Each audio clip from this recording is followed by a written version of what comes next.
Welcome to Cool But Rude, a TMNT rewatch podcast. Today we'll be going over TMNT's 1987 Season 3, Episode 1, Beneath These Streets. Stay tuned.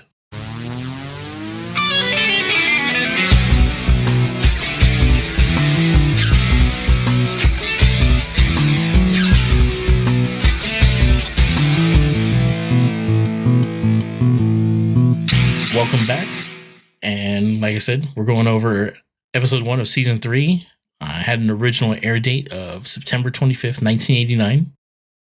And before we get started and going into it, just want to say, we're back. Thank you for hanging in there. Who those are fans that did from the hiatus. And I hope you stick around. And my name is Christopher. I'm Robert. I am Mike. I would just like to clarify, just in case anybody's confused by that, because we have had a couple episodes released the past couple weeks. Those had been pre-recorded before we actually took our hiatus. So for us, this is our first episode back, even though you guys have heard 2 this month.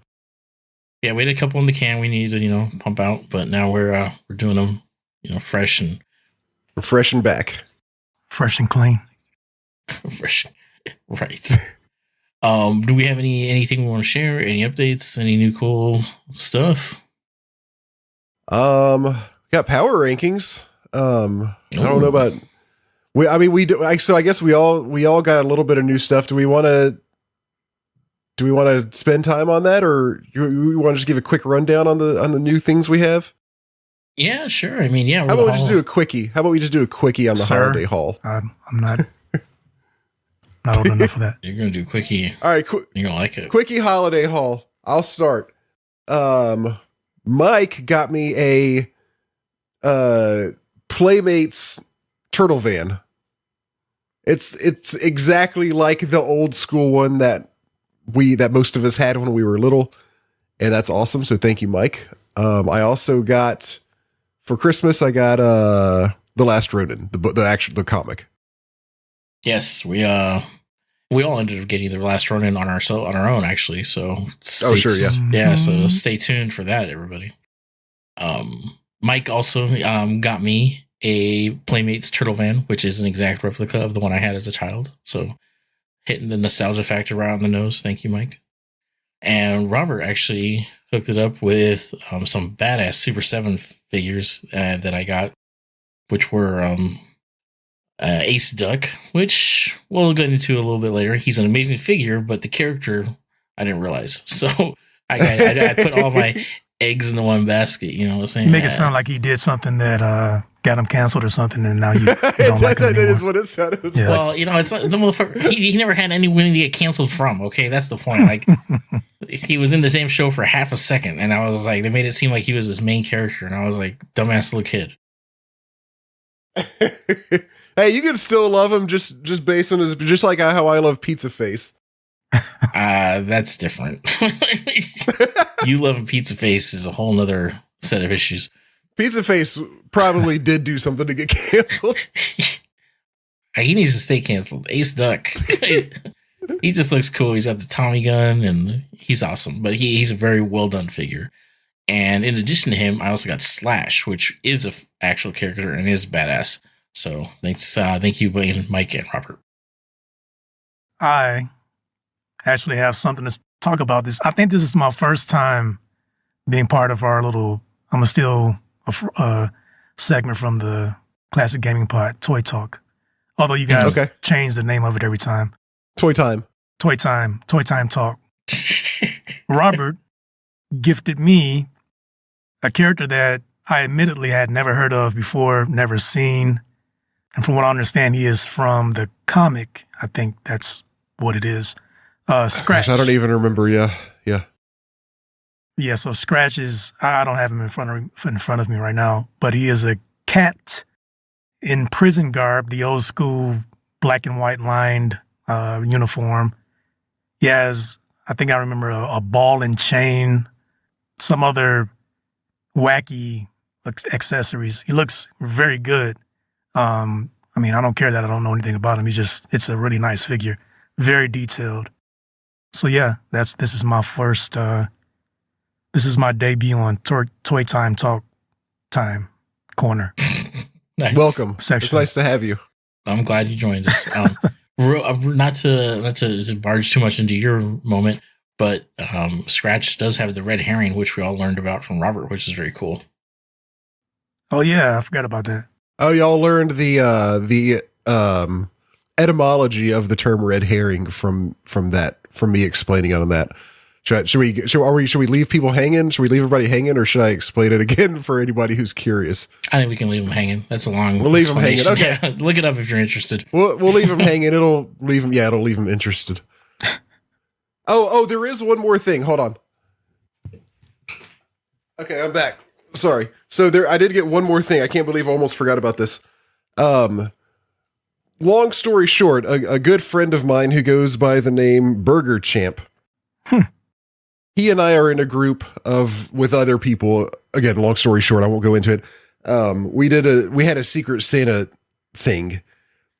He was my Secret Santa, and he got me a Konami handheld game from, I think it was it's from 1991. This is just like the old Tiger Electronics. Yeah.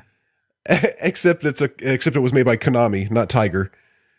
It's Teenage Mutant Ninja Turtles basketball. Oh yeah. I can't remember if I showed you guys this or not. I'm going to turn it on and see if the microphone can pick it up. Hopefully y'all could hear that. I don't know if you could or not, but or the slightest little boop boop. Okay. Like beep, yeah. Well, the screen has half of a basketball court, not even quite half.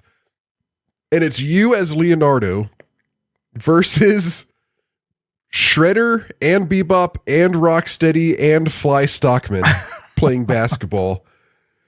And obviously, you just move to predetermined spots on the basketball court and shoot and try to get out of their way. You're like try to squeeze between them and try to shoot shots. But what's hilarious is that 99 out of 100 shots, Fly Stockman he's just flying around the basketball goal, just goaltending every single shot you take. Of course. Wow. The most I've made in a game on this is one shot, which I guess is all it takes to win, because they don't ever get the ball. It's just you with the ball trying to score against four guys. Trying to score against Fly Stockman, apparently.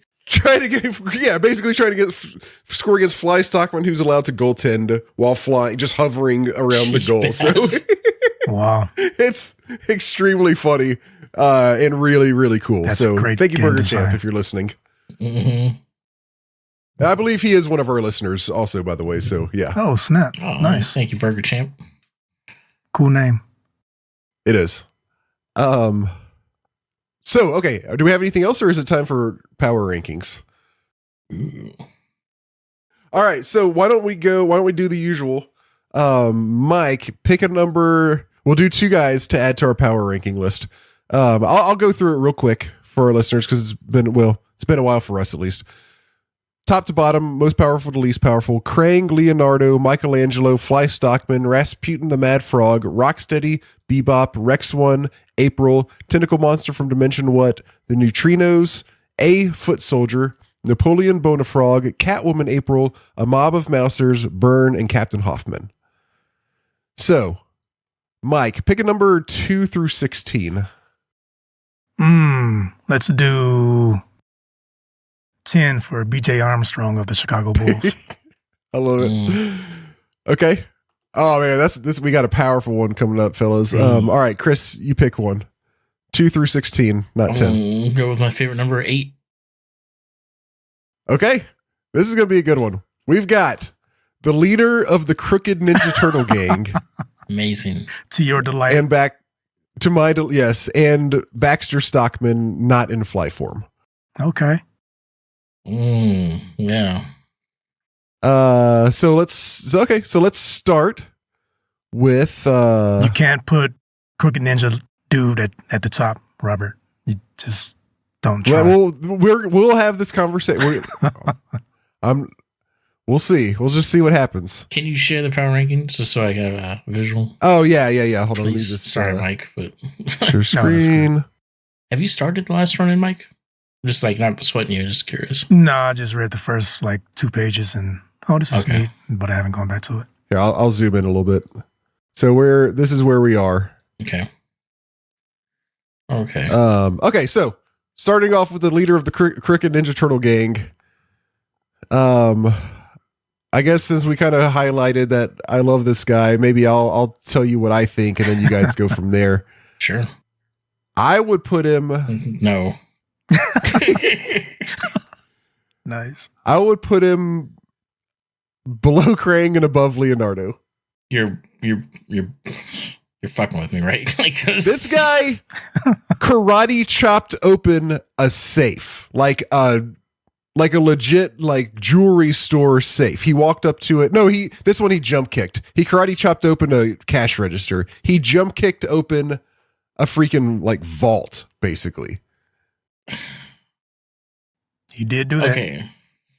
All right, we did see him do that, yes. But I mean, if he's so damn strong, how come we got wasted? It was him versus all 4 of the Ninja Turtles. Now, jog my memory. How did they take him out?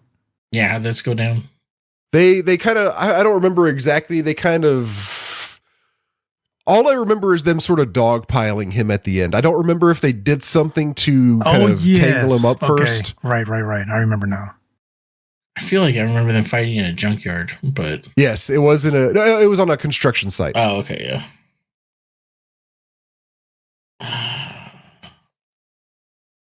I mean, this is out of principle. I can't co-sign on that. It's gonna be the burn. It's gonna be my burn. This is going to be, yeah, might be. So No. what do you think then? I was gonna say him just above Catwoman April. What? Yeah. Wow. Like, you think Napoleon Bonafrog, a foot soldier, the neutrinos are all more powerful than this guy? I mean, I don't really necessarily think Napoleon Bonafrog is better than lesser than a foot soldier, but I mean, based on what we were working with, yeah, just That's the one we haven't seen do anything, right? yeah. And the neutrinos, I mean, they'd hit this fool with their car. Yeah, and they'd bounce off of him. Make it sound like he's made of like metal. He is. He basically, I mean, he might as well be. Yeah, okay, because Rex 1 couldn't take this guy. I don't think he could. This is Robert's hero. Yeah, this is gonna be a hard hill to take. Freaking Iwo Jima here. If I was to give some leeway, I would put him somewhere in the range of, I'm not saying above or below specifically, but somewhere around Rocksteady and Bebop. I think in my head, he's absolutely more powerful than Rex 1. That actually sounds reasonable. Okay, so with that being said, I can see him taking on Rocksteady and Bebop, and kicking their asses. Okay. Because he's trained. I feel like he's not a total idiot like they are, unfortunately. And yeah, so he'd have like the technical skill, the physical prowess. Yeah, I'd say just above Rocksteady, underneath Rasputin. You think Rasputin the Mad Frog will beat him? Oh yeah, with a bow and arrow, yeah. I feel like he's just going to karate chop the bow and arrow out of the sky and Out of the sky, he's gonna catch it and throw it back at him. and laugh. Yeah. That means, Mike, what are your thoughts? Yeah, Mike, please take over. Okay, so Chris, you have him between Napoleon and Rocksteady. No, Rasputin and Rasputin, Bullfrog. Okay, yes. who's above Rasputin Fly Stockman. and above him? And if Mike. everybody listen, I can't see the screen right now. Yeah, it's Krang, Leo, Mike, Fly Stockman, Rasputin. Then I would put leader of the whatever gang, Crooked Ninja Turtle gang, and then Rocksteady. And below Rocksteady and Bebop is Rex 1. Yes. Yes. I do agree with your points about him being more trained. I think he would dust Rocksteady and Bebop because again, they are just strong thugs. They have no fighting ability. They can shoot a gun and charge at you. They use their strength from their mutation. They're not fighters. They're not trained in anything. Yeah, because keep in mind, I haven't even mentioned how he used to own this dojo. Now, yeah, of course, Shredder took it See, over. okay, right. But Shredder, I don't think there's any argument. Of course, Shredder's more powerful. See, that than was he my is. whole thing. Like, What? when you were saying about him basically manhandling these safes and big inanimate steel objects, I'm like, you know what? It's silly, but he has a point. But this man did get done in out of his own dojo by Shredder, another man just coming in and saying, this is mine now. And if I remember correctly, Shredder's display that caused that was simply breaking a heavy bag in two or something like that, shredding a heavy bag. And then everybody just like bowed down to him. Is that how he took his dojo? Yes. Okay. That's pretty much right. it. So that's all it took. So he's not a brave man, but he's Well, maybe he's just smart. Maybe he just could tell. He could, you know how like in this universe they watch somebody do one move and they're like, "Oh, Hamato Yoshi trained him." Like maybe he watched him do one move and he was like, "This guy is the biggest badass in the world. I just need to cut my losses and join him."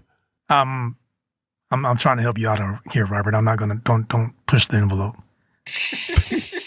I'll put him. Get greedy, Robert. I'll put him. My opinion is firmly. You know what? No, I'm going to put him above Rasputin because I think that again with Rasputin, I think that anybody can get in close and Rasputin is done for. Especially this dude. I think he would flip Rasputin over his head like Splinter does to everybody in this episode that we're about to talk about. But yeah, I got him above Rasputin. Okay, I can unexpectedly. I didn't think this man was going to be that high. Yeah, neither did I. I'll concede that. Okay, so in between Fly Stockman and Rasputin. Yes. Okay. You I think that's better a good- just I be think happy that's- with it and just cut No, your I'm losses actually like I'm that. happy. I am happy with that. Yeah. I'm happy with that. Because I don't see him beating Fly Stock. I did say right below Crane, but now that I'm looking at it, I don't see him beating Fly Stockman. I think that's out of the question, Dude, basically. Fly Stockman's pretty stacked. Like, Yeah, he's pretty stacked. And Rasputin, I think he would run up to him and punch him, and his fist would just go through his head, and it would be like a scene from Invincible, and there would just be brain matter all over the place. Golly. wow, So that's it's like graphic. Mr. Manhattan or something you got him as. They need to put him in. They need to make this guy a Mortal Kombat DLC. He's just loving. Like he cracking himself up. He just loves this guy. Yeah. Let him have it. Let him have it. Okay, all right. I want to love something as much as he loves this guy. Yeah. He doesn't even have a name, does he? It's just No, he the doesn't. leader. I've looked it no, up. he does. No, he does. It's Does like he? yeah, it's like Smash or Slash, not Slash, but like it's yeah, some stupid ass name. Really? I don't think he has a name. Hold on, because I looked it up one time. Leader of Crooked Ninja Turtle, because I looked it up on the Turtlepedia or whatever it is. Yeah. Oh wait, shit, you're right. Okay, my bad. You're right. Smash. It is Smash. Okay. Yeah, I told you some stupid ass name. I don't know why I thought. Yeah, okay, you're. But we're going to right. call him Smash, the leader of the Crooked Ninja Turtle gang. Yeah. Sure. I'll add that into his entry here. All right. Then we got Baxter Stockman in human form. You might push back on this one, but I'm gonna put him above Rex 1. I don't have a problem with that. Yeah. So just in between Bebop and Rex 1. Mike? He goes toward the bottom for me. Dang. Baxter Stockman? All Baxter has is his brains, which we have seen over and over again. He's fumbled even with his intelligence. He's messed stuff up. He's put things together wrong. He has fixed things incorrectly. He has caused things to blow up. He's forgetful. He doesn't have good common sense. Doesn't have street smarts. There's too much going against. I've seen this man screw up too many different times to put him Jeez. up that high. I mean, his brains account for a lot. He's not at the bottom, but I that's a hard pass for me. Okay, I get what you're saying, but looking at the list, which I know you can't see right now, Rex 1 and every person below him, they also have serious flaws, just like what you're saying. Yeah, that bottom half is not where you want to be. Give me the next three names below Rex. April, the Tentacle Monster, and the Neutrinos. I'll put him under the neutrinos. Damn. No. That's my. He would invent a gun that grabs them all out of their car simultaneously and tosses them in different directions. Yeah, I mean, remember the boot gun, the fan gun? Yeah, the literal- cufflink. Yeah. And the gun that takes clothes off. So yeah, that's amazing. I mean, yes, he has done some stupid things, but he has done also, we can't, he captured Splinter, yeah, he has done some effective things too. which anybody can do that, but still. I don't know, man. He's too bumbling. He's too cowardly. I mean, look how long it took him to get a spine against Shredder, and he still bumbled that. Okay, you know what? I'll give you. I can't put him above April. I mean, April has too much other stuff than smarts. Yes, he beats her in smarts. He's a freaking scientist and a genius, but April would just use regular street smarts to outdo him, and she would probably toss him like Splinter has done everybody in this episode. So I'll put him under April, above the neutrinos. That's my opinion. I'm in a generous mood, so I'm okay with that too. Okay, I can kind of go either way on this one. Like, I see what both y'all are saying. I might move him up a little bit, but I think a good, at least compromise, if not just total agreement, is to put him between April and the tentacle monster then. Do you have any strong arguments to move him up higher? I wouldn't say strong arguments. No, I think I don't see his flaws detracting as much as you do. Okay. But I mean, everything you've said is true. Yes, he does have these issues. I still think he's more powerful. I definitely view him as a more powerful figure than April, but April is very resourceful. Yes. Okay. And she's definitely got more balls than him. Right. That's true too. Yeah.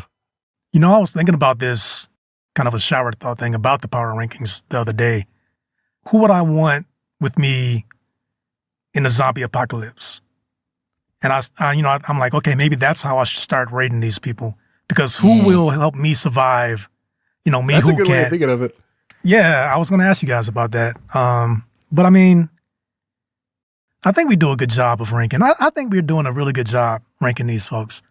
I mean, we don't have any feedback to say otherwise or not, but I think we are doing a pretty good job.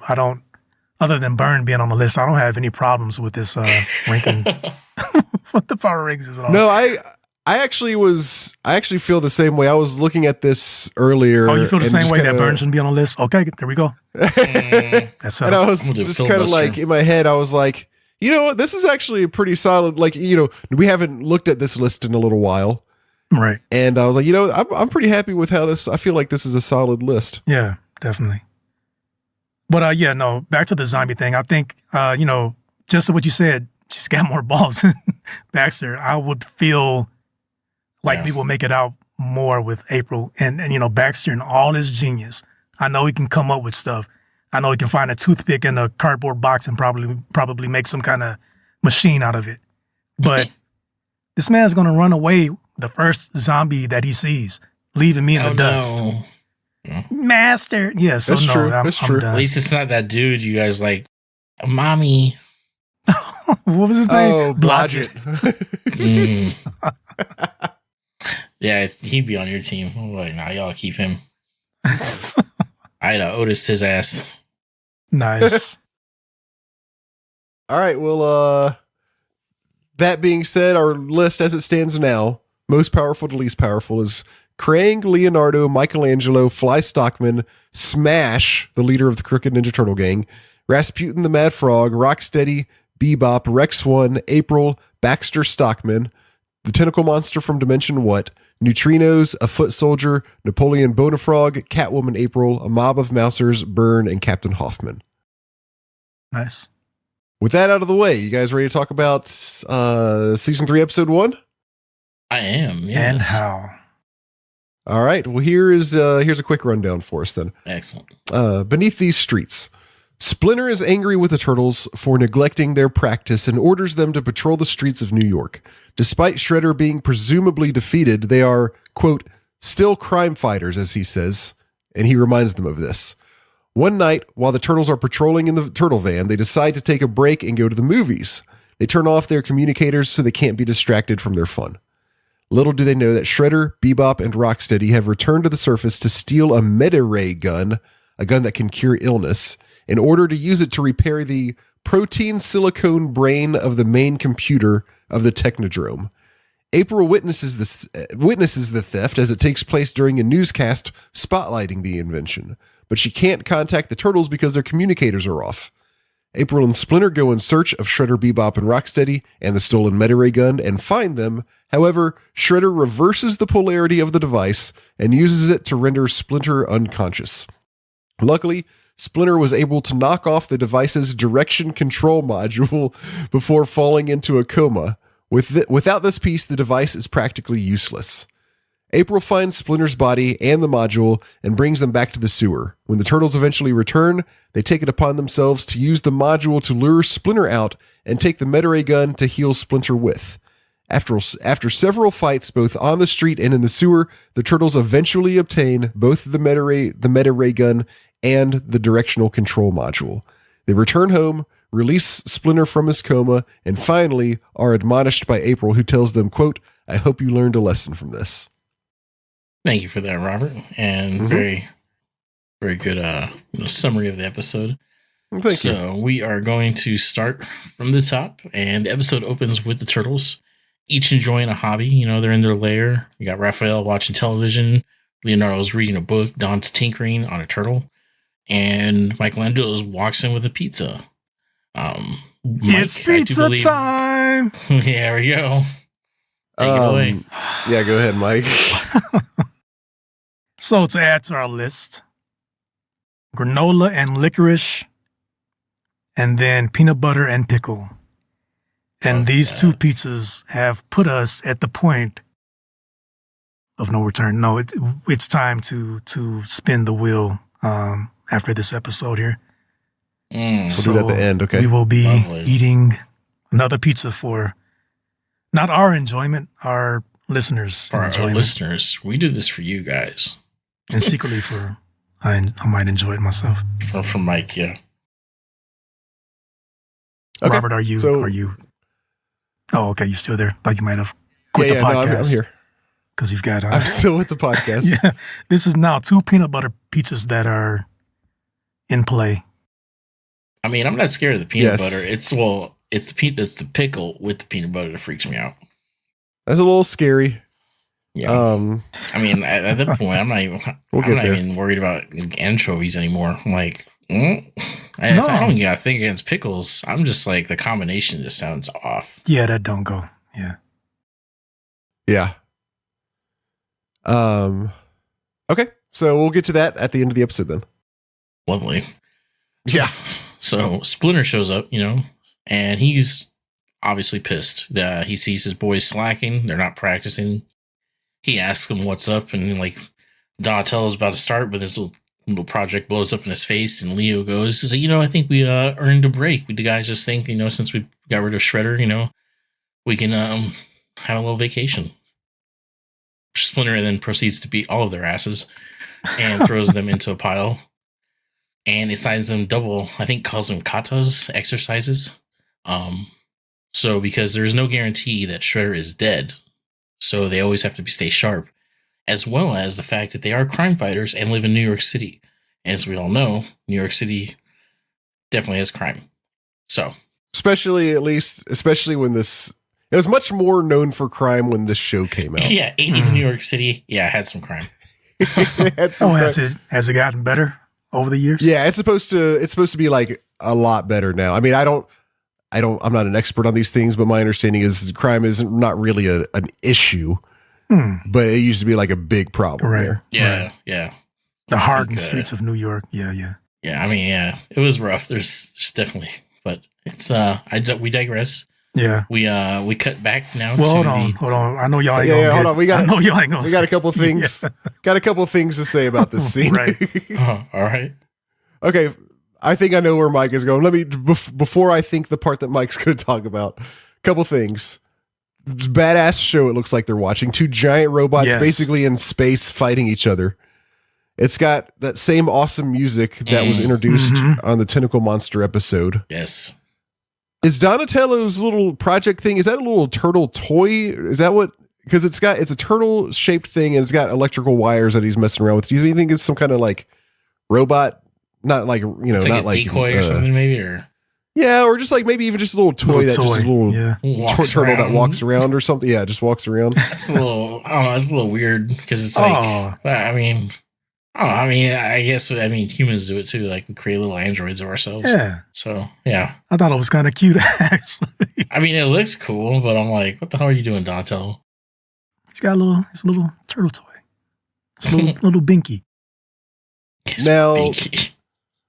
when Splinter comes in and sees them not doing their training, he just like fucking spazzes the hell out on him. This man goes off. Oh yeah. Yeah, he's like 0 to 60 quick. He starts just like beating the shit out of him pretty much. Yeah. Dude. And Mike, are you going to point out the thing that I think you're going to point out? I'm not sure. Okay, go ahead and say what you were going to say. Hi, Sacagawea. Yep. Yes.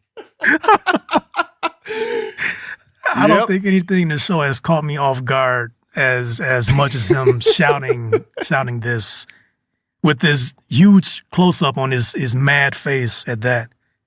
Yeah. Zoom in on his face while he yells Sacagawea and beats the shit out of the Ninja I meant to look Turtles. into this and I forgot all about it, but this is definitely what do you guys know what this term is? I mean, we've heard it before, not in the Turtles, but I've heard this. It was like an Indian princess, right? Yeah, Sacagawea. Yeah, she was on our coin for a minute, $1 coin. Oh. Like Native American Indian, I mean. Yes, indigenous, but yeah, she are you sure that's what he's saying? I only watched it a couple of times, but that's what I heard 3 times that I watched it. That's what I heard too, and me and Mike did not talk about this beforehand. He yells it very quickly. He goes like, Sacagawea! Oh yeah, I remember him like winding up, but yeah, wow, I'm gonna have to check it out. Yeah, and that's even what the subtitles said as well. But they did. Oh, did this? Yeah, I didn't think to check the subtitles. But they, oddly enough, they hyphenated all of the syllables. But I don't know if that changes anything. That's very, very odd. Yeah, I think she was the one that helped with the Lois and Clark expedition, if history serves me. So this man just, like you said, Robert, spazzed out, shouting nonsense. Yeah, and then just started flipping people. He picks Raphael up by his shoulders off the ground, flips him over his head, flips over Leo. Leo's sitting on the couch. He flips over him, grabs his shoulders, flips him over his head, and then just picks Donnie up off the ground and like tosses him like a bag of garbage or something. It's like, damn, Splinter, what are you doing with these skills when you really need them? Yeah, you get chased by a Mauser and you're like, shit crumbles. You walk in on your boys having a good day and like you just had a 6-pack. You're like, fuck you. Also, are the turtles, are they not allowed some time off? I mean, like, shit. For real. They do a lot. I think they deserve a day to fucking tinker with their toys or whatever. Yeah, right. Just kick back and do their own thing. At least a couple hours. God. Yeah. I mean, yeah. But no, Splinter wasn't having that shit. Guess not. No, not at all. He's like, you're getting soft or you're getting like losing your fighter's edge. Mm-hmm. Yep. Okay. So after that display, and then he tells him, like, I signed you double exercises. And Leo just like, of course, he's like, all right, let's get to it. Yeah. It's like, wow. We cut to the Technodrome underground. Looks like they're in hell, basically. And their Shredder is asking Krang about returning to the surface. Krang explains to him that, look, man, we're low on power. We need to replace all these important components, and the protein silicon brain of the main computer has an owie. Otherwise, they're fucked. He's like, we're not going to the surface anytime soon. But he tells him, he's like, if you can fix this thing, we can start working on it and getting back up there. And I think it's at that point Krang tells him about the Medi laser they've developed up on top. Has Shredder go retrieve it in this new like drill module to go to the surface. Transport module is, I guess, its official name. The transport module, I'm trying to look back at my notes. It was a part, it's modified antimatter engines from the Technodrome. Yeah, I was like, I remember having this toy, and the thing was badass. It's a pretty good toy. Oh, it was so cool. You'd like, even when you like drove it around on the ground or whatever, like the drill would move. Oh, that's cool. Nice. Yeah, it was way cool. But apparently it's a pain in the ass to ride in because all these guys do every time they ride in it is Thank bitch. you. Exactly. Yeah. Every single time. It's like even Beetle, I was like, oh, it's like playing heck with my sinuses. Mm-hmm. And Rocksteady's like, oh, do you have to ride in that thing again? So, Krang, before they leave, is just like, he's like, it's not a very pleasant journey. And like, of course, Shredder is just like, dude, nothing's worse than hanging out with you. Like, I'm out of here. So, like, their amazing relationship continues going strong. Yep. Then we cut over to the Turtles cruising the city in the van. They're all bitching about being tired, having to do their exercises. 6 hours a day of exercises. Jesus. Well, I think it was because they did double that day. So we normally might be 3 hours. Okay. It feels like with them doing exercise all day, cruising the streets at night, it's like Splinters trying to turn them into Batman, basically, is the sense that I got. Yeah, wow. He needs to be careful with that shit because he might end up making like Jason Todd or something. Mm. Even like Donatello's like, well, it looks like I think maybe it's Don or it's Leo. I can't remember It's exactly Leo. who was his. Leo says it's pretty quiet out tonight. And Raph's like, good, I couldn't beat a parking ticket. Right. And then somehow Michelangelo, like, first of all, maybe it's because it's New York, City never sleeps, but they find an all-night movie theater that's showing like kung fu flicks.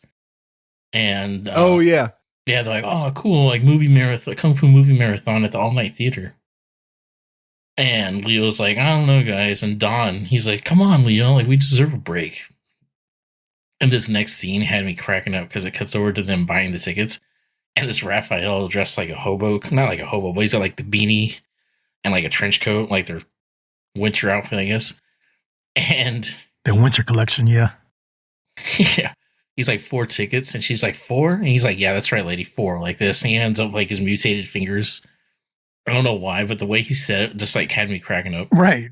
It was like he was trying to fuck with her. Yeah, he's like, yeah, 4, lady, come on. See, because first of all, why was she so surprised? I mean, okay, I guess it's the appearance thing, but she was exclaiming she's like 4 tickets, like 4.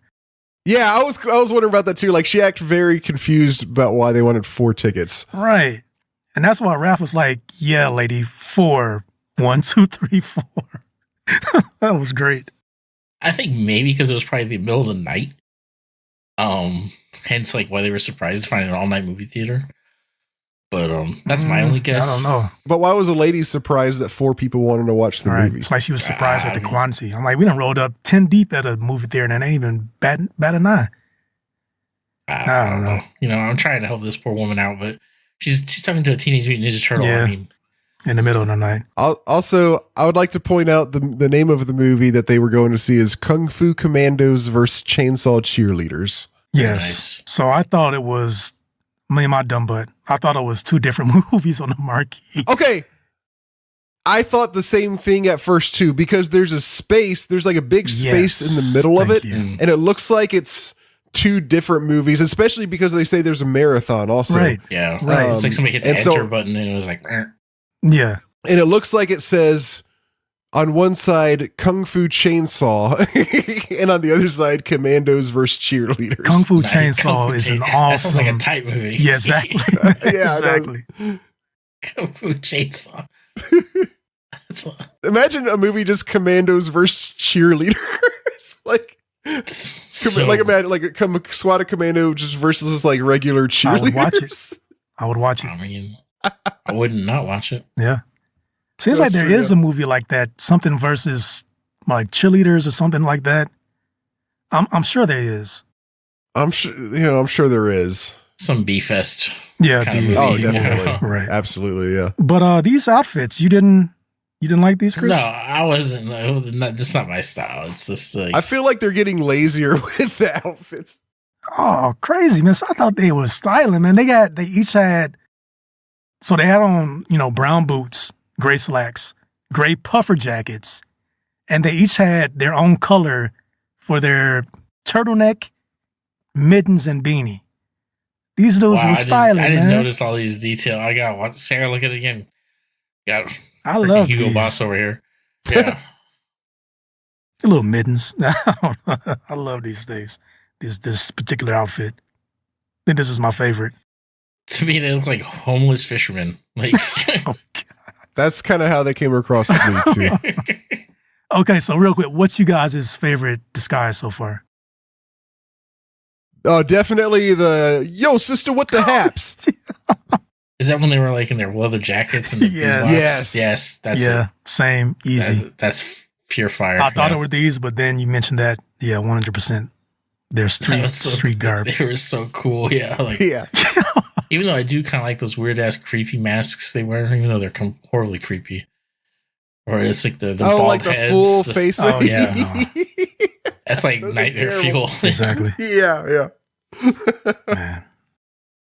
All right, so they go when they're about to walk into the theater. Raph buys the tickets, and then Donatello once again suggests, "Hey, let's turn off our communicators." And then Mike backs him up against Leo, who tries to be the voice of reason. He's like, "No, let's turn them off. We deserve a night out. Because you had to turn off your cell phones way back in '89. We don't want to get disturbed while watching Kung Fu Chainsaw."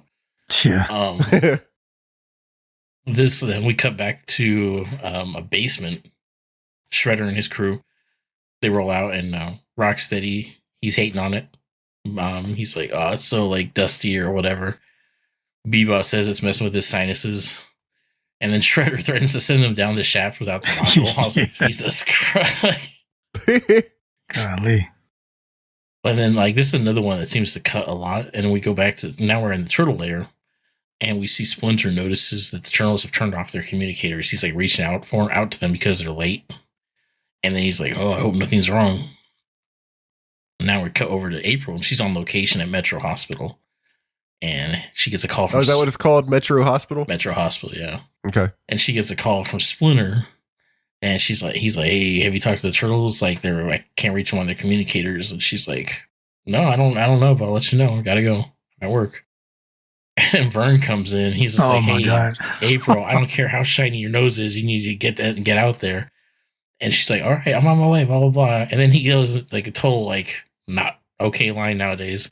He goes, "Woman reporters, ugh." And like does an eye roll. Yeah, this will not fly today. Yeah. Vern is definitely the dude in the office that like looks over his shoulder at the water cooler before he starts talking some shit about somebody. So, Yeah. yeah. But like I feel like today they might keep this line in it anyway, because I feel like the whole point is to make him look like a Misogynist ass. Yeah. Yeah. Mm. But so we're at Metro Hospital, and some little nerdy scientist guy is presenting a Medi-Laser prototype, and it's basically like the most advanced healing weapon like device in existence. And Shredder shows up and jacks it. He just goes in and like they make a big spectacle. And I think he like throws April onto like a cart, and she like slams into the doctor. He puts the professor and basically plays bowling with him, and April is the pin. Takes out April. And at that point, April calls the turtles, but they're watching kung fu movies. They're like sitting there, like we cut over to them, and they're just sitting there, like watching TV, watching the movie in the theater. They were eating popcorn with their mittens on. There you go. I don't know why I caught that. The animators were too lazy. Like, we're not taking these damn mittens off. Yeah. And the cheerleaders were winning. They were beating the commandos, by the way. Oh, were they? Oh, very nice. So then we're at the movie theater again, and the turtles are walking out, exiting, and Leo's about to, hey, we need to go ahead and check in with Splinter. And Mike's like, no, not before we scarf down some pizza, dude. And so like they go over to the pizza place now. Once again, they're just blowing off, any kind of responsibility. So then we got the turtles are eating pizza. We go over to the news van. April has picked up Splinter, and they're cruising the streets now looking for Shredder, and they're wondering where the turtles are. And then they hear on the radio a news report about a rhino and warthog that have been sighted. So I want to get you guys' thoughts on this, because it's been a little bit unclear to me throughout just about the whole series so far. To what extent do people know that there are mutants in the world? Thank you. This is what I wanted to discuss as well. Okay, because clearly they're like, yeah, there's a mutant rhino or whatever here. So evidently there is some awareness, but anytime we directly see a person who has witnessed one of them, they're always like, oh yeah, it was a guy in a mask. That's a good point, right? But so I think they have been aware, or at least the powers that be have been aware of mutants for some time, because I mean, you gotta go wait. I think maybe it's season 1 where we had the anti-turtle squad. Oh yeah. Oh okay. Yeah. Thank you. So they know that there's mutants around, and so I don't know. I mean, why Bebop and Rocksteady keep getting a pass? I don't know. I mean, I think even the turtles do, because even a lot of times the turtles, don't they? Or am I just making this up? I feel like they're always like, oh, it's a guy in a green suit, or they just don't notice, like, because they got a hat on. Or whatever. Yeah, like this episode. Yeah. I think with the turtles, it's like 50-50. They're like, oh, they were freaks. Oh, they were, like a dude in a green mask or turtle mask or something like that. But I feel like it's consistently gotten a pass for Bebop and Rocksteady, except this episode where I think they called them out and said they were mutants. Yeah. The newscast. Yeah. Yep. Yeah. Okay. Real quick, I want to go back to the theater. When they say that when they do the whole spiel about somebody should make a movie of them. Oh yes. The Teenage Mutant Ninja Turtles. Right. Yeah. It was like kind of meta. Right, exactly. And I was looking, I'm like, oh, this is, must be around the time that the movie came out. But I looked at the date of the episode and it's 89. So I tried to find when the movie was first announced, like when it showed up in media, when it was like spoiled that here's a movie that came, and I couldn't find it. So I'm wondering, if this is just an inside thing at this point. Like they knew all along that they're going to have a movie, and this was just them kind of like being tongue in cheek about it or whatever. Because this is before the movie came out, That would be neat if they had that, like an inside scoop, and they were just like, right. Wouldn't that be something, huh? Exactly. Yeah. That's kind of cool. I didn't think about that. Yeah, neither did I. So what's next? Let me see. Oh, so they get the April and Splinter hear about the Rhino and the Warthog mutants, and they start going on foot at this point. And then at some point, Splinter like starts sniffing the air, and he's like, "Oh, the Shredder and them are in that building." And she's like, "How do you know?" And he's like, "The smell of disinfectant is in the air, it lingers in that direction." And then he looks over, he's like, "Also, that ambulance is still parked." Yeah. And that like killed me. Like I literally laughed out loud at that. That was good. Yeah, his delivery on that was like so deadpan. Yes. That got me. And it pokes fun of how he always knows everything. Yeah, exactly. Maybe he's become self-aware. I was like, all right, I sound like a full of shit. But no, then we swing over to the basement, and Shredder and Co are in there, and just as they're about to, I think, take off, Splinter busts in, and he goes like totally like Batman on these fools, and like Shredder's 6 Bebop and Rocksteady on him, who we've known can totally wreck the Turtles, who are young and strong and bigger than Splinter, and they're, maybe not obviously as trained, but they're very capable. Yeah. And these guys get they get manhandled by Bebop and Rocksteady all the time. And Splinter has no problem fucking both these guys up. Yes. Which I'm like, what? Yep, exactly. And he goes and he starts taking go. He's about to pop off on Shredder. Shredder though has a gun, so he's just like, nah. He switches it to like the Medi gun, which also has a reverse polarity switch for some reason. You can turn it into like apparently death Why is this on here? Why is this a feature? Yeah, exactly. Yeah. So he's just like, oh, so it does just as much damage as it does healing, and like blast Splinter as he's charging him. So I'm like, I don't think that's the best strategy. Like just charge down a barrel. But yeah, I'm like, okay, he gets blasted. He's laying there. And Shredder's like, all right, let's get the hell out of here. And Splinter's just like, this is like one last like fuck you kind of move. He like throws his stick. He's like, ugh, and like knocks out, somehow randomly hits them like a super important feature and dislodges this like directional control module on the Medi laser as they escape, and they don't know they've lost it. So he's laying there and he gets discovered by April. The bad guys get away. They go back down the hole in their little engine tunneler thing and leaves like a pool of lava, which is actually kind of cool. Yeah. So, okay. You said one word there that maybe changed my whole perspective of how I felt coming out of this episode. You said randomly Splinter threw his stick and hit the module. Okay. Yeah. See, because I was just watching and I'm like, wait a minute. Hold on, man. How did this man know the exact spot? First of all, because I didn't think it was random. So I'm sitting here like... I didn't either. Well, I wasn't sure what to think. Okay, right. I'm like, this man's... Put aside that his aim is impeccable from a death state.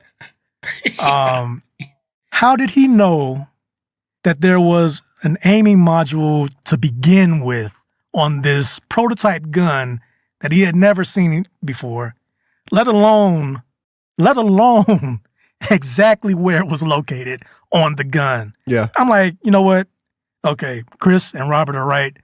I'm not there yet, but I'm like standing in line to get a ticket to this Splinter hate train. Splinter show. I'm not there yet, but this was ridiculous to me because of course I didn't think it was random, but you said random. I'm going to chalk it up to that.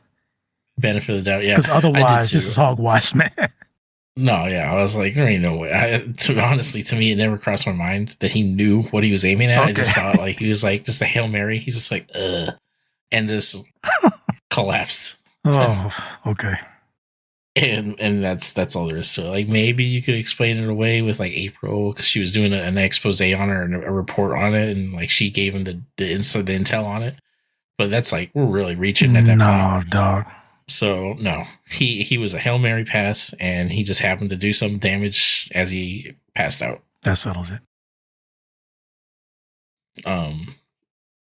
We come back to the lair, and we have the turtles have finally returned. And they're like, oh my God, what happened? They find April and she's like caring for a comatose Splinter.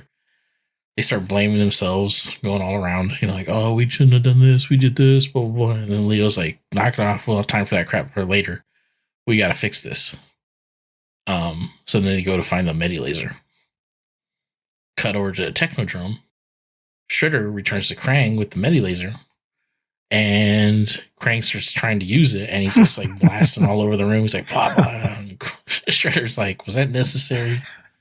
And he's like, I can't control it. It's just like the directional control module is missing. And he's just like, ugh. And so he calls Bebop and Rocksteady, and they're like, we don't want to go back up in there. He's just like, look, I need you guys to come with me because we might run into turtles. So come on. So, is the whole point that you can't just like manually aim the gun for some reason? Like, why not? Thank you. I don't know what's up with this gun at all. Like, why has it got this death switch? Why has it got a control module? Like it, because like you said, Krang's trying to shoot it at the protein silicone brain or whatever it is, and he's just firing all over the place, hitting random shit. Yep. And it's because the directional control module is not on there, as we've kind of established, but I don't understand why that makes them unable to simply aim it. Right.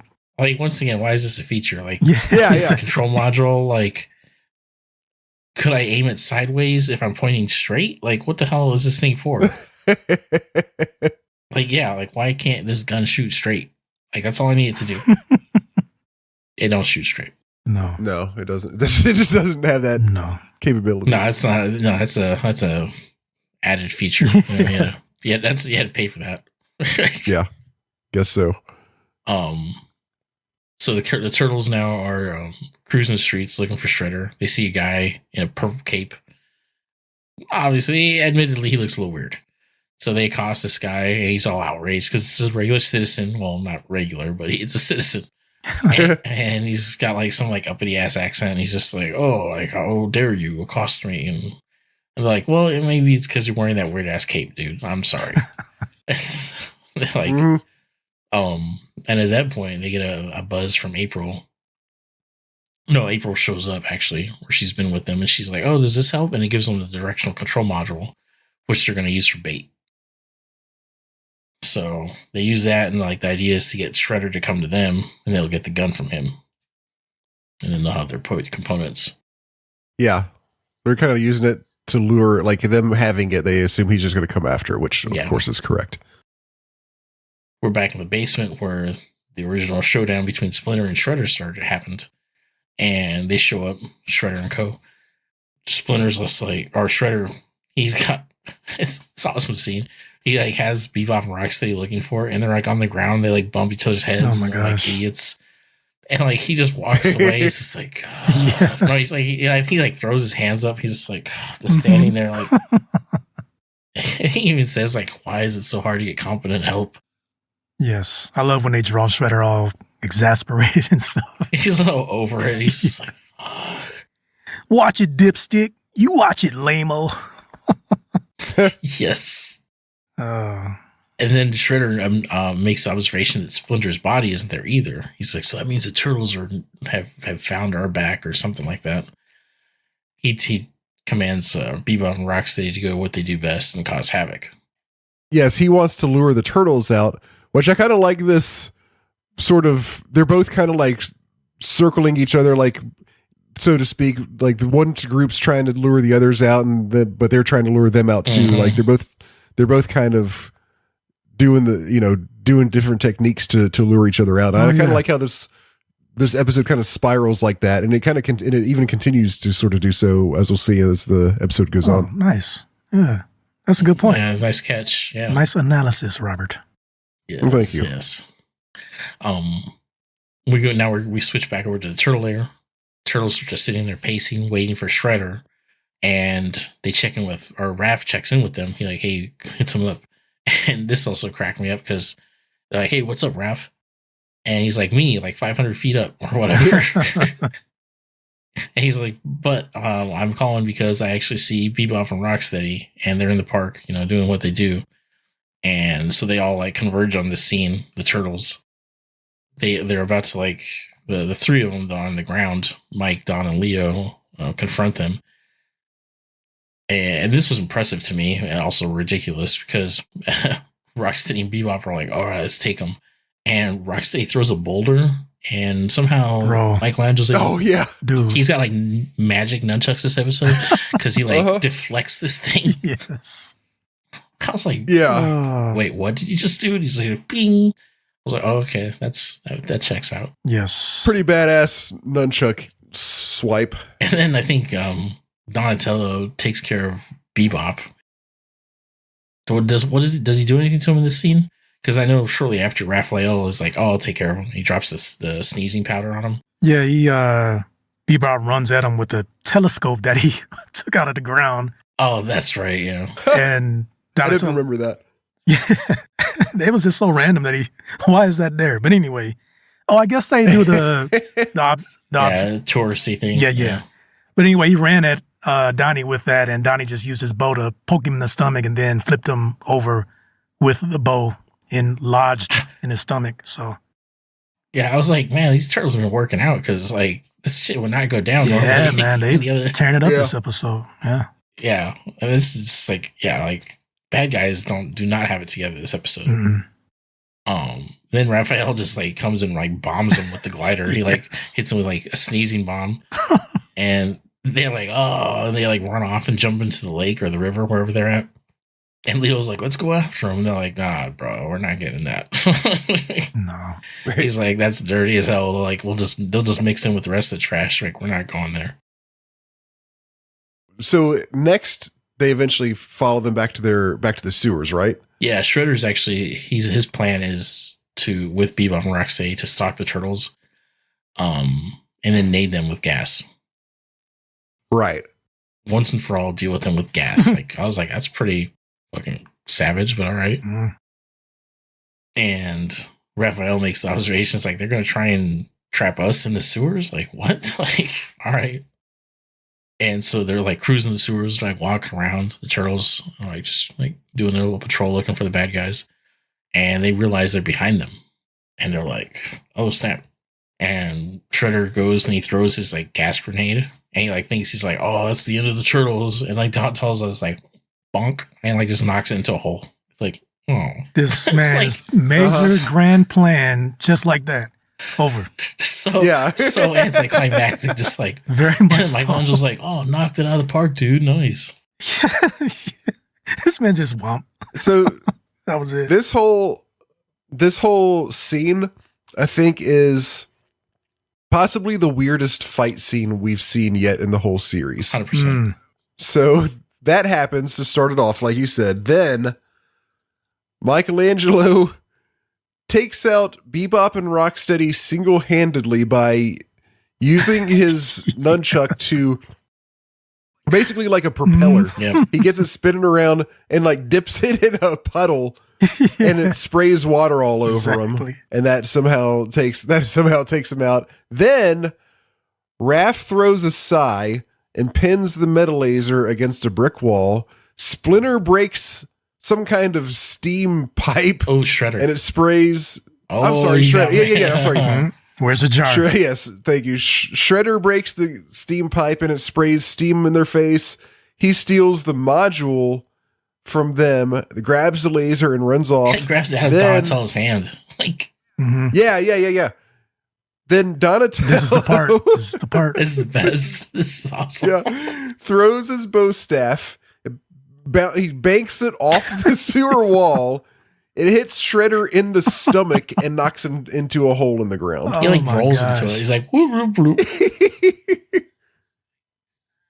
like what the heck is going on right now? It was very interesting fight scene. Yeah. And did anybody notice that the music got weird? Like when he broke on with the steam pipe, it was almost like happy music. Oh no, I didn't catch that. Oh yeah, like it turns into like this weird music. Like I don't know, like they're like office music when he like opens the pipe. I was like, what the hell is this? Like, yeah, the whole scene is so like bizarre. And like you kind of alluded to it. I didn't mention that Shredder drops the metal laser gun and they pick it up. So now they've switched. Now Shredder has the directional control module and they have the metal laser. Kind of plays into what you were saying about like, you know, the keep going back and forth kind of spiraling situation. Yeah. Right. Yeah. So yes, like you said, now the turtles have the module, but no gun. And no, they have the laser, but no gun. Or they have the laser, but no module. Laser, but no gun. Yeah. But they have the laser, but no module. And so then they're like, oh, Donatello, can you make a module? Which I was just like, all right, cool. I mean, I've seen Shredder and like Krang create some cool ass shit. So if they can't do it, I don't think Donatello's doing it. Man, they think this dude is a miracle worker. Yeah. I'm like, no, this guy isn't like Einstein or Tesla. I mean, he's good, but shit, give him like some But yeah, like let me see what we're doing. Oh, we're back in the sewer still because Shredder and his cronies, they escaped and they got back together and they're like, Shredder's demanding from Krang like a dozen foot soldiers be sent. And Krang like is like, what are you talking about? Like to dispatch some like amphibians? Like, no, like you get 2. Like, that's all I can spare.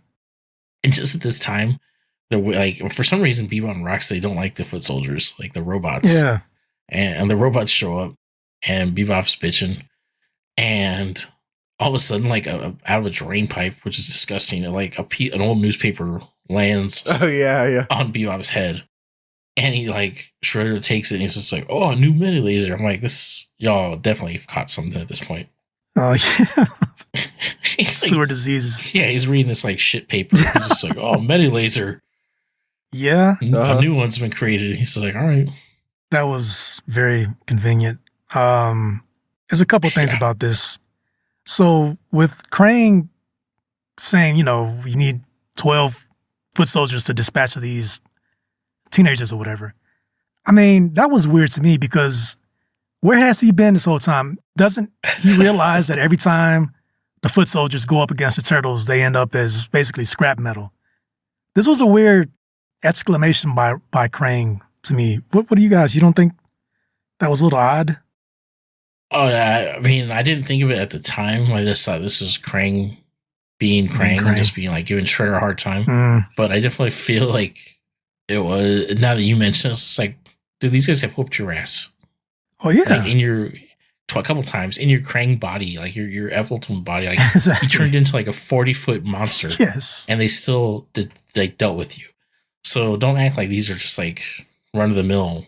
Straight up. Like jokesters. Right. Like, yeah. No, yeah, that's a good point. It's like, no, these are some badasses. For real. So, yeah, you probably should have sent your 12 fucking foot soldiers and you might have done something. Yeah. That's the problem. Whenever the other guy, Krang or Shredder, instructs the other guy, like, this is what I need. We can get it done now. The other guy tells him to piss off and, like, the whole thing goes to hell. You know what? That is a great point. Yeah. If they had actually listened to each other, they worked together. Times, Yes. That's a good point. They would have actually probably defeated the turtles, but every time they undermine each other. Oh man, you got something there. Yeah, it's this, and that's like probably the main problem with them versus the turtles. Like the turtles work together, and these guys don't. Yeah. Yep. Good point. But so then we switch over. We're cut over to the turtle layer. Don unfortunately cannot figure out how to make the directional module, and they learn that a new Medilaser has been developed, and they're like, we got to get there before Shredder does. So they run to the hospital. Cut to the hospital. This man already got it. Like he cut over to it, and he's just like, got the laser. Yeah, busting out of there with it. Yeah. I was like, it's like Ocean's 11. Like they were like, after they like stole the EMP, they're like, I was like, this is awesome. And he's just like, oh, like, he says something. He's just like, oh, nothing can go wrong now, or something like that. And one of the bad guys, Rocksteady, I think, is like, don't mean to like be the bearer of bad news, but. And then the turtles show up. Let's kick some shell. That's their new war cry. Yeah. Oh, have we not heard that? We haven't heard I that don't think so. I don't think so. No. Okay. And Shredder and Bebop and Rocksteady decide to go down to the sewers and try to lose them there. Oh, this is where Raphael is just like, you're going to try and lose us in the sewer? It's like trying to hide a pizza under Michelangelo's nose. Yeah. And so the turtles go after him, and they catch him. You know, they have a showdown. And like there's this one part, like right when the initial showdown starts. Yes. Like Shredder tries to run off, and Bebop goes with him. And he's just like, no. He like shoves him. And Bebop instantly gets his ass beat. That was cold-blooded by Shredder, man. Oh, yeah. No, that was just like, no, you're not with me. Yeah. He's like, he sees his crew getting decimated. Like the foot soldiers get blown up. The Rocksteady tries to shoot Leo, but his gun gets cut in half. Like, it's all gone to hell. And then he gets humiliated. Has his belt cut. No, Rocksteady. Oh, yeah, Rocksteady's like, has little heart boxers. Little heart boxers. And Shredder just laments. He's like, oh no, not again. It's like you can't help but feel bad for him. It's just like, yeah. Don once it cracks open a water pipe, and this like torrent of water comes through, and he like washes away the bad guys. Well, Leo, that's Leo. Shredder was trying to hit him with the laser, but Leo deflects him with his swords into that water tank thing. Yeah. So they're getting washed away, and they're like, oh, Mike, don't forget to grab the laser. He's like, oh, no problem. And that's the end of the bad guys. Mike been coming in clutch this episode. Oh, yeah, he's had the answers, you know. Oh, yeah. Deflects boulders, creates whirlpools. Like, I don't even know why we have the other three turtles. Wait a minute. You know what? Where's Mikey on the power ranking? Because we have. No, we have. Yeah, we do. He's what, third? No, he's third. Right under Leo, right? Yes. We might have to reevaluate him because this episode Maybe reevaluate. He did. Yeah, he did some work this time. Yeah, it was like he went above and beyond. That's for sure. Mm-hmm. So we cut over to the laser or the layer. Don Atello makes sure to set the laser from death to life before shooting his sensei with it. Can you imagine a doctor? Oops, had it on the wrong side. Part of my head was like, as I was watching, I was like, what would happen if he just shot him again and it was like set in death mode? Like, golly, it's like turns into like that dude from like Indiana Jones, like ah. But, wow. And then why was it set on death mode from the beginning? Like, oh, because Shredder was using Shredder was using it. That's why. Yeah. Okay. So he switches it to heal mode, hits Splinter. Splinter comes back. He's just like, oh, what's going on? He's like, oh, you're fixed, dude. And April, she's like, I'll just return the laser to the hospital. And then she's got to like bust her balls one last time. Like, oh, this guy teaches you a lesson. Like, they didn't know they fucked up already. It's like, thanks, April. It's like, we already feel bad. We almost got our sensei killed. I didn't need you giving me shit. And we cut over to the Technodrome now. And Krang's over here bitching to Shredder about failing him again. He should have known better. This was He's awesome. just like going on and on and on. And Shredder's like digs in like some pile of scrap or whatever. And he's like, Krang's like, what are you doing? And like Shredder just puts this plate metal like over the opening with the window in Krang's body. And is like out of here. This just was, like walks away. This was the best interaction between these two that I've seen to date. Yeah. That was good. He rips it off the wall. That's how pissed he is. Yeah, nice. Yeah. And just like places over Krang's little kind of like viewport thing. And what did it for me is he just like walks away in the middle of Krang talking to him. Like he doesn't even react. He just immediately goes and does this. It's like out of a movie. I've seen that so many times. But so he ripped a piece of sheet metal off the wall. It was a loose panel that was already kind of, hanging there. Busted. Yeah. Uh-huh. Okay. I'm just saying, like, Shredder is juicing. So that's what you said. He could have used some of that this episode because this man didn't make a good case for himself this entire episode. He leaned too heavily on his minigun, like mini laser. Yeah. If he was actually like fighting, like I think we'd have a better chance. He does better when he does like actual combat, but when he leans into his devices, that's where he messes up. Because we've seen him take care of the turtles by himself, like on that dock. Yeah. He got them in a net and he kicked all their asses. I think that might be the pinnacle of his displays. Because I feel like we haven't seen anything out of him as legit as that since that episode. I may be forgetting some things, but I don't know, man. He's not making a good case for himself. You're probably not wrong. So, I don't know. I think Shredder's still pretty a badass villain. But, yeah. So, and that's the end of the episode. Just Shredder walking away from a bitch and Krang. Yes. So very good. I definitely was happy with that. That was a great ending. Just to back up a little bit, there's one more part of the episode I think worth mentioning. They're riding the cheapskates through the sewer at one point. Oh yeah, this is cool. And Donatello says, "Hey Michelangelo, how come you're not shouting cowabunga?" And Michelangelo goes, "Honestly, I'm getting kind of bored with it. How about this? Yabba dabba!" And then Donatello like shoves his hand over his mouth real quick. Like, no, we're not getting sued. And he goes, "That's exactly what." Well, not exactly. He says, he does say nah. He goes, "Nah." It's just not you. That was a funny little. It's just not you. Funny little part. Yeah. It's just not you. That was great. Very cool. Yeah, I feel like there was definitely like a degree of more like turtle interaction, like with each other. This one, or like more of like a peek into the turtles. We got to see them with their hobbies. We got to see them some opinions on certain things. So yeah, I don't know. It's kind of neat. A little more personal. Yeah, not gonna say turtle centric because like almost every episode is turtle centric, but it's kind of actual turtles, not like their action crime fighting, but. Right. This is somewhat related to that, but I was looking on Turtlepedia. It's become one of my favorite websites now.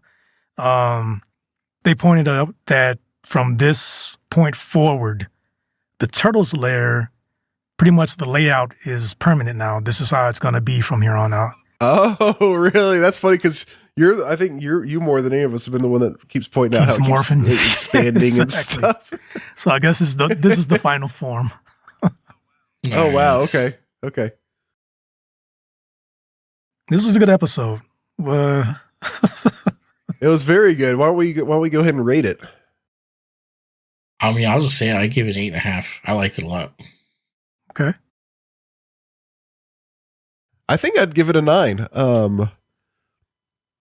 Chris, in the spirit of keeping everything consistent, we've stuck to integers. Oh, So can you give it an 8 or a 9? Or would you round up to 9 in that case? I'll round it up to 9. I'm willing to do that because Okay. yeah, there's like enough actual laugh out loud moments where I was like, all right, that's pretty awesome.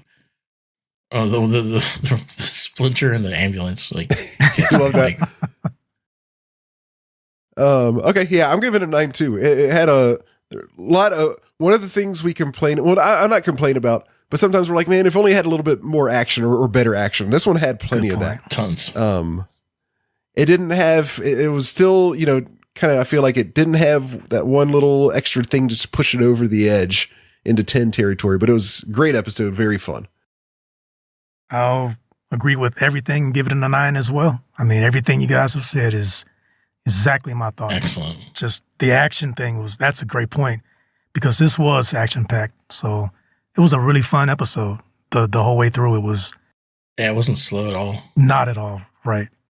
So 100% a 9 for me. Awesome. And I don't know what would put it to a 10 though.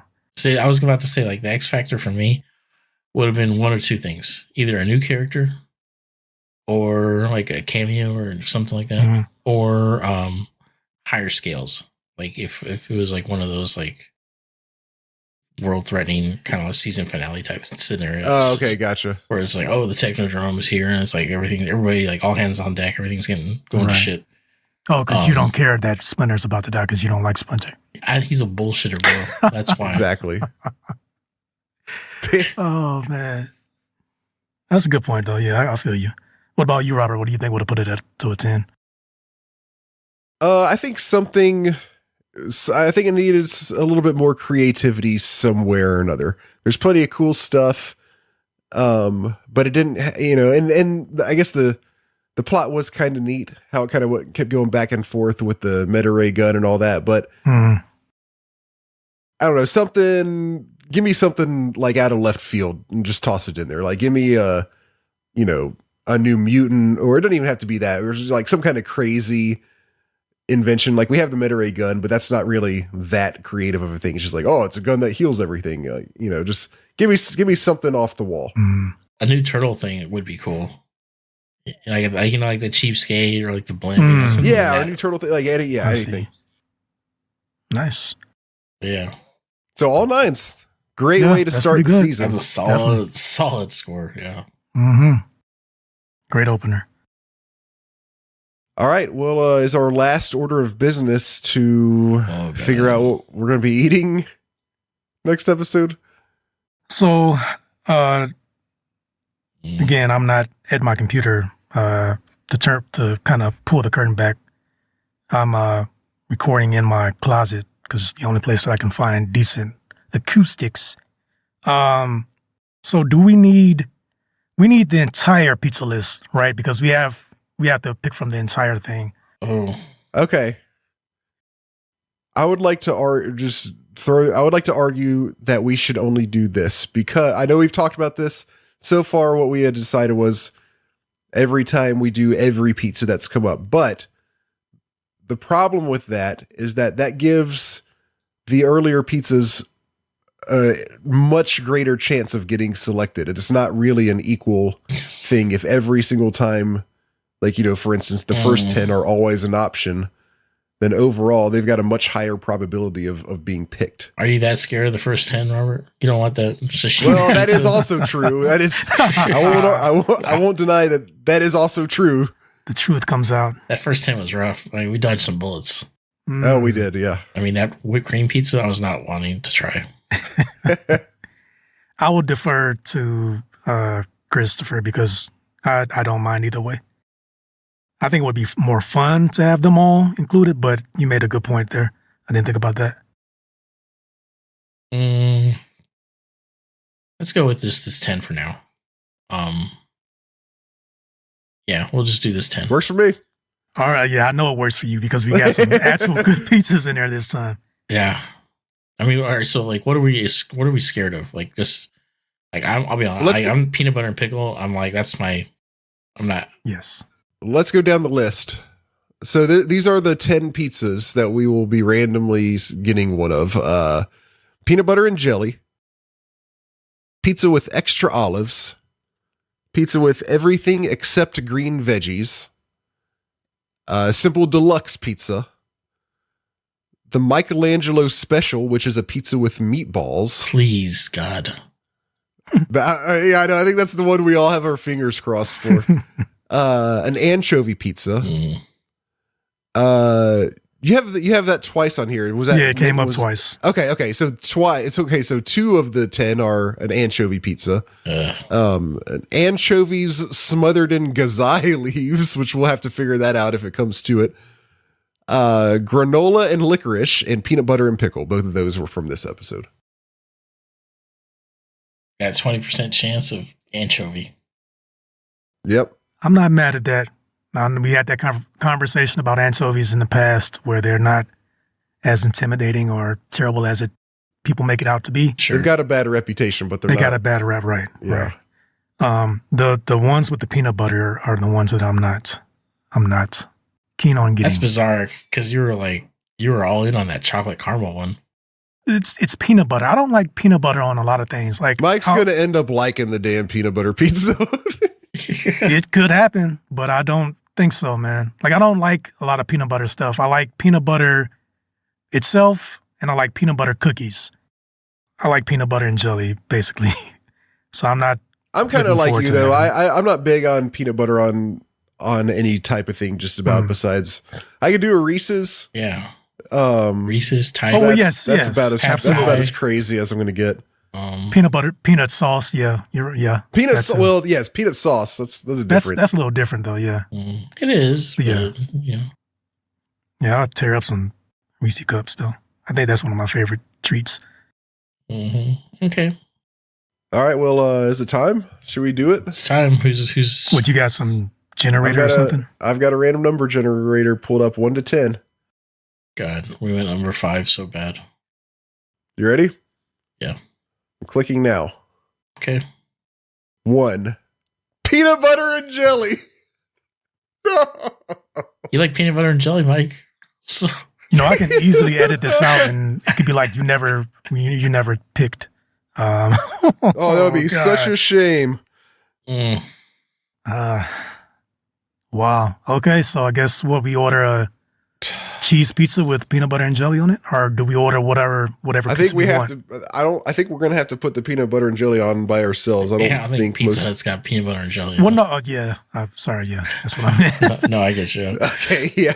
It's like, what the fuck is the turtles calling me? Yeah. Right. Like, whoa. No, I guess like a cheese pizza and just add peanut butter and jelly. Okay. Do we have a mulligan roll? Is that a thing? Like, do we? I mean, I don't know. You did say something. We did do that last time because there was, I don't remember what it was. There was one in particular we were very scared of. Probably the sashimi or some shit. If we want to say we get a mulligan, if we want to do that, I will not argue. Now, my only thing is like, if it lands on peanut butter and pickle, I would be pissed. Yeah, it is a little bit of a gamble. All right. I mean, it's up to you, Mike. Yeah, go ahead. Go ahead. All right. We're using the mulligan? Yes. All right. So whatever this one is, we have to do. Is that the case? Yes. Okay. Wait, do we get a mulligan each round? Each pizza Yeah, round? each Yeah. each Okay. 10 pizzas, yes. Gotcha. All right. It is number 6, Oh, anchovies. Okay. okay. I'll make it work. All right. Anchovy pizza. You Lovely. can do that. You know, there's a part of me that feels Don't say like it. the audience would be kind of miffed at us for using the mulligan. They can be miffed. They go miff themselves. Yeah. Yeah, go miff Okay. yourself. Understood. Yeah, I want to see them eat a fucking peanut butter and jelly pizza. Well, audience, I tried to uphold our integrity, but you heard it here. Mm. I'm only You one heard it man. here. I can only do so much. Yes, this is a democracy, and unfortunately, you've been outvoted. Yes. Okay, anchovy pizza. I'm actually looking forward to this. This will be my first time having anchovies on my pizza. So As much as like you guys said, the bad rap that it's gotten, this will be. I'm willing to, kind of myth bust this one. mhm. Cool. Okay, and so this is cheese pizza again with just anchovies. That's my understanding. All right, That's right. All right. cool. Okay, well, I think before we go, we got to mention our episode situation, right? Yes. So, just a quick explanation. This season 3, for some reason, the studio aired the episodes out of order. Like, so they're not in story order. They're like the episodes will be go 1, 2, 3, 4, but they really aren't. So what we're going to do is we're going to watch them. So if you want to follow along in terms of the actual story arc, the next episode is season 3, episode 11, April Fool. Otherwise, it would be traditionally episode 2, Turtles on Trial. But like I said, we're going to watch episode 11 because that's how the actual arc of the season progresses. So, if that makes sense. Yeah. If it makes so, bottom line, next one we're watching is we're going to be jumping around quite a bit this season because they were released not just out of order but in complete wacky order, basically. So, bottom line is next episode will be April Fool, which was the 11th episode to air of season 3. If anybody would watch the show Firefly, they'll understand what I'm talking about because that's what happened to the show Firefly on Fox, and that I think killed the show because it was like they were going in order and then they jumped around a few episodes. Like 6 came before 3 or something, and it's like what the hell's going on? And people just disconnected and the show got canceled. Thankfully, this is a children's show. Kids don't know what the hell's going on half the time, so. It's just like, oh, turtles, toys. So they just, it didn't really matter. I mean, that's my guesstimation. But like I said, like Robert explained, next episode is episode 11. Watch, I just end up still watching the second episode. Yeah, we convene next week. We're like, so everybody watched the episode? Yeah. What? I don't remember this happening. Anything else, guys, before we wrap it up? I don't think so. Good episode. That's nothing. Very cool. All right. Well, thanks again, everybody, for tuning in. Like I said, next week, we're going to be watching season 3, episode 11, April Fool. Stay tuned.